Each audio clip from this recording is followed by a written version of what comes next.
Yo, what is going on, guys? It is Cameron here. Welcome back to another video. Great to have you here. Today we're tackling the topic on endgame lag spikes, and that includes FPS drops, that includes low input delay, so all that stuff we're going to cover. First off though, thank you guys for clicking on this video. If you guys are new around here, I make tons of update how-to videos, guide videos, so if that's your cup of tea, you might want to press the subscribe button. I make videos like this all the time helping you guys out. Now the reason I'm tackling this topic today is it does seem to be a pretty routine issue that a lot of you guys share. There's been tons of comments I've read on why in endgame do I start getting all these FPS spikes or drops and lag spikes and stuff like that.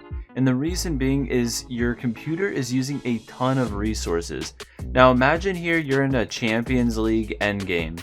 Now there's people tarping all over the place, there's people ultimate height, people ultimate low, there's like all these builds going on, people editing, shooting constantly.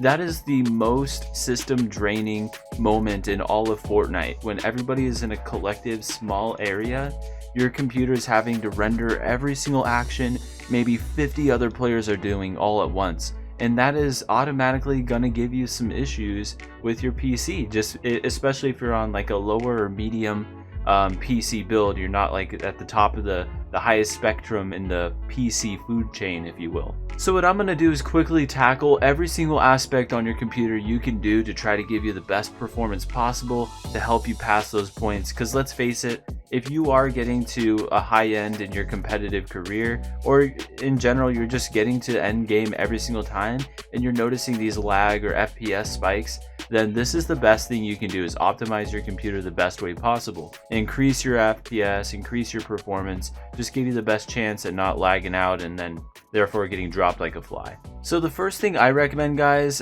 is your Fortnite in-game settings, is making sure you have everything on low that you possibly can have on low. So obviously I don't have that going on right here, so we're going to change that up. You're going to want to put your view distance on epic or far, just because that's best. Make sure your 3D resolution's maxed. Those are the best settings you can have. Other than that, just make sure everything is off, with the exception of this multi-threaded rendering. If you guys only have a 4-core or less CPU, you need to make sure your multi-threaded rendering is off.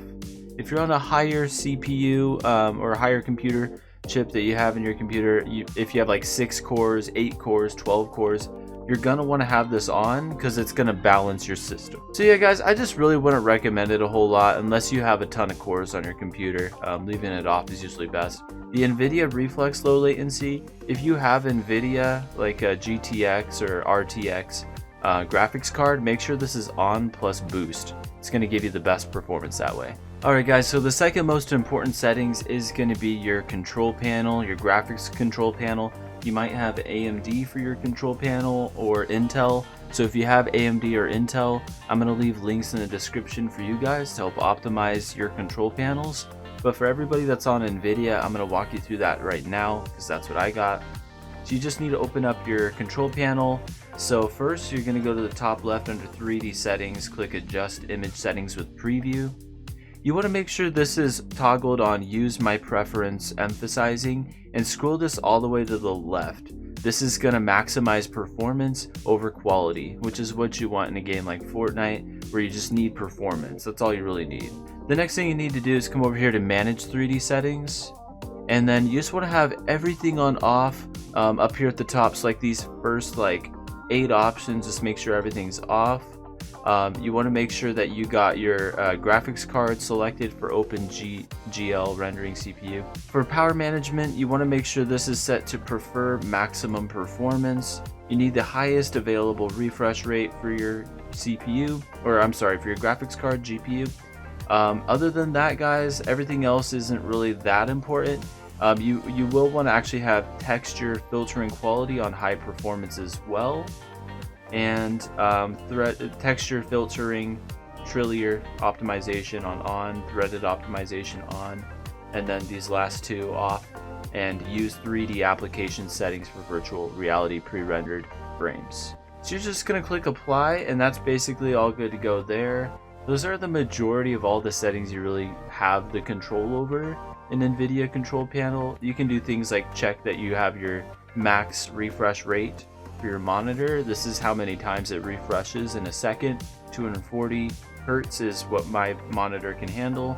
I do also have a 60 hertz monitor, so just make sure that they're on their correct refresh rate, because sometimes this actually can reset and you might be on a much lower refresh rate than your monitor can handle. So that's something you might want to take a look at. Those are actually all the important ones, guys. Nothing else really does anything for performance, so just close out of that once you're done. The next thing I want to go ahead and talk to you guys about is your Windows 10 optimization. So this includes graphic, display, power settings.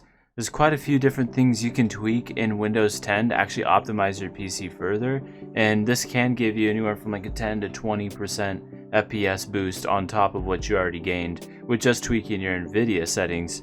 So I'm going to have a link in the description to one of my other videos I covered about all the different display gaming settings in general in Windows 10, because the list is pretty comprehensive, to be honest. There's kind of a lot of things you have to go through, but all of them do help, especially with those endgame lags and stutters. It's definitely worth a look at if you haven't optimized your Windows 10. Now coming into the last tip, and that's using a free game booster. So there's actually several that I reviewed on my channel. It's yet another video I did already on this channel. I did a lot of FPS boost tips videos.